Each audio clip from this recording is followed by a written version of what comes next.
దాన ధర్మాలు ఎప్పుడూ పేదవాళ్ళకి చెయ్యాలి, గుర్తుపెట్టుకోండి. బంధువులకి, మిత్రులకి, పండితులకి కాదండి. పండితులు బోళ్ళంతమంది డబ్బు ఉన్న వాళ్ళు ఏం అక్కల్లా. పండితులకే మీరు ఇవ్వాలనుకుంటే పేదవాళ్ళకి ఇవ్వండి, అందులోనే పేదవాళ్ళు ఉన్నారు, ఇవ్వండి.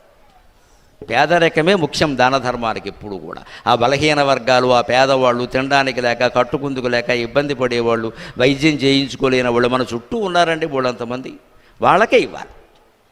వాళ్ళనే ముత్తైదువులుగా భావించి దండం బొట్టు పెట్టి ఇవ్వాలమ్మా. వాళ్ళనే ఇంటికి వచ్చిన పెద్ద మనుషులుగా భావించాలి. కాళ్ళకి దండాలు పెట్టకపోయినా కాస్త ప్రేమగా మాట్లాడిస్తే చాలండి, వాళ్ళు చాలా సంతోషిస్తారు. హిందూ ధర్మ రక్షణకి ఇది చాలా గొప్ప ఉపాయం ఉండి. కొన్ని వేల మంది ఉన్నారు కాబట్టి చెబుతున్నా. ముద్దొచ్చినప్పుడే సంఖ్య ఎక్కమన్నారు తెలుగులో సామెత.